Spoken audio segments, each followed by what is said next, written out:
भगवान ऐसी पत्नी सबको दे। सुबह लेट उठा इसलिए ऑफिस जाने में देर होने लगी। मैंने बाथरूम में घुसते ही पत्नी को आवाज लगाई कि वह मेरे कपड़े तैयार रखे। मैंने बाथरूम में ज्यादा समय नहीं लगाया और जल्दी से नहाने के बाद बाहर आ गया। मैंने अपने बिस्तर पर देखा तो वहां पर कपड़े नदारद थे।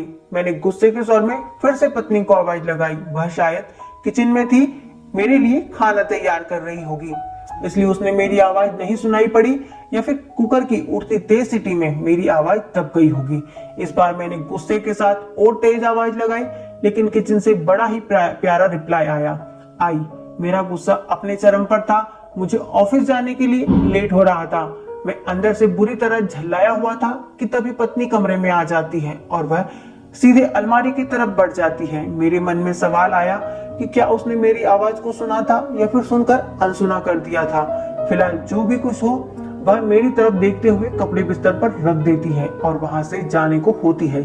अचानक से वह वापस आती है और मुझसे बोली कि अगर मैं तुम्हें किसी के साथ डिनर व फिल्म देखने के लिए बाहर जाने को कहूँ तो तुम क्या कहोगे। उसके पूछने का अंदाज कुछ थोड़ा अलग था। मैं समझ नहीं पा रहा था कि आखिर वह किसकी बात कर रही है और क्यों। शायद मैं जवाब देने के लिए तैयार था। मैंने बोला, मैं समझूंगा कि अब तुम मुझसे प्यार नहीं करती। शायद उसने गुस्से अथवा प्यार से मेरी तरफ देखा, लेकिन फिर अगले ही पल अपने होठों पर हल्की सी मुस्कान को दबाते हुए बोली कि मैं आपसे प्यार करती हूँ, लेकिन यह औरत भी आपसे बेपनाह प्यार करती है, शायद मुझसे भी ज्यादा। आपके साथ कुछ समय बिताना चाहती है। मुझे पत्नी के मुंह से इस सवाल की उम्मीद नहीं थी।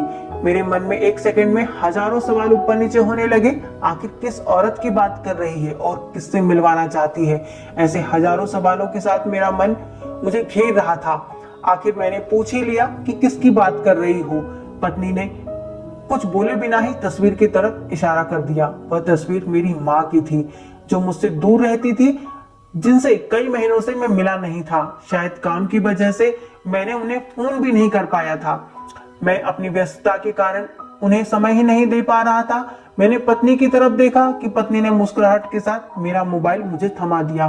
मैंने माँ को फोन किया और उनसे रात पर खाने और साथ में फिल्म देखने के लिए कहा।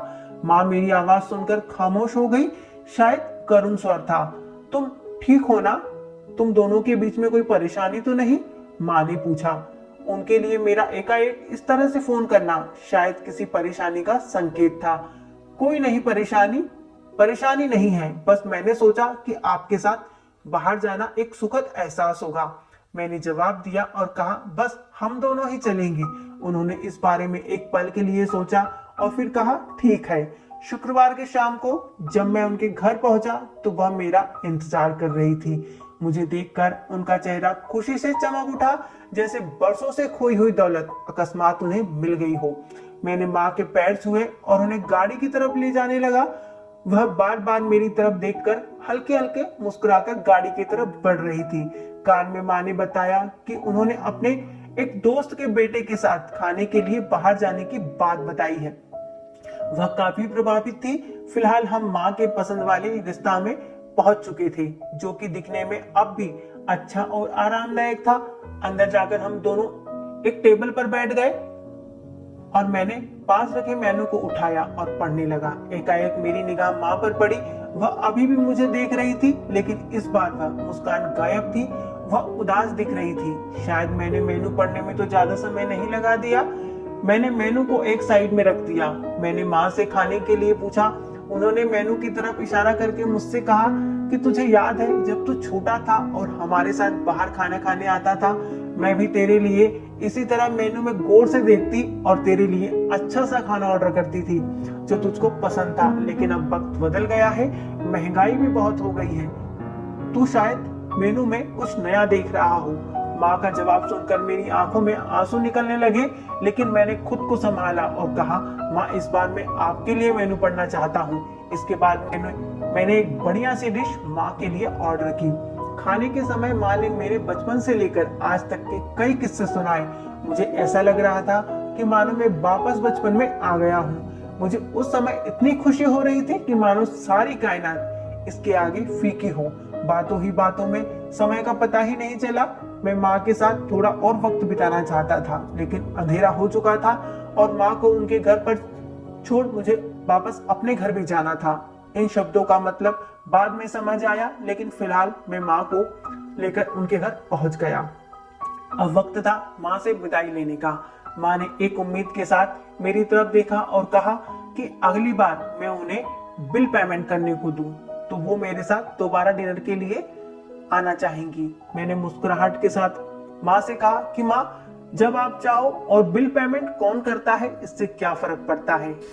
माँ ने मेरी तरफ मुस्कुराहट के साथ देखा और कहा कि फर्क पड़ता है और अगली बार बिल वे ही पे करेंगी। इसके बाद मैंने माँ से विदाई ली और अपने घर की तरफ चल दिया। घर पहुंचकर देखा तो पत्नी मेरा इंतजार कर रही थी। उसने पूछा, कैसा रहा आज का दिन? बहुत बढ़िया, जैसा सोचा था उससे कहीं ज्यादा बढ़िया, मैंने जवाब दिया। इसके कुछ दिनों के बाद अचानक मुझे माँ के देहांत की सूचना मिली। उन्हें दिल का दौरा पड़ा था। यह इतना अचानक से हुआ कि मैं कुछ समझ ही नहीं पा रहा था। मैंने माँ के लिए कुछ भी नहीं किया था। मैं वापस उनके साथ समय बिताना चाहता था, लेकिन अफसोस अपने व्यस्त समय की वजह से मैं माँ के लिए समय ही नहीं निकाल पाया।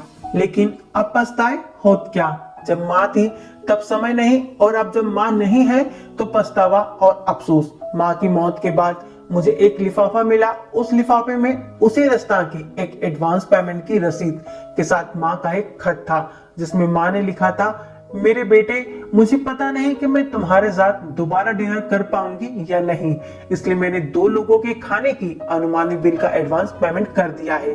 अगर मैं नहीं जा पाऊं तो तुम अपनी पत्नी के साथ भोजन करने जरूर जाना। उस रात तुमने कहा था ना कि क्या फर्क पड़ता है, मुझ जैसी अकेली रहने वाली बूढ़ी औरत को फर्क पड़ता है। तुम नहीं जानते कि उस रात तुम्हारे साथ बीता हुआ हर एक पल मेरे जीवन के सबसे बेहतरीन समय में से एक था। भगवान तुम्हें खुश रखे, सदा खुश रखे। तुम्हारी माँ। दोस्तों, इस कहानी से हमें यह शिक्षा मिलती है कि इंसान को दुख अपनों को खोने के बाद होता है। अगर समय रहते एहसास हो जाए तो जीवन में छोटी से छोटी बातों से भी परिवार में खुशियां बांटी जा सकती है, और माता पिता तो जीवन की सबसे बड़ी अनमोल धरोहर है। दोस्तों, अगर आपको ये कहानी अच्छी लगी तो please like, share and subscribe जरूर करें और कमेंट में बताएं कि आपको ये कहानी कैसी लगी। जय हिंद, जय भारत। फिर मिलेंगे अगली कहानी के साथ दोस्तों। वंदे मातरम।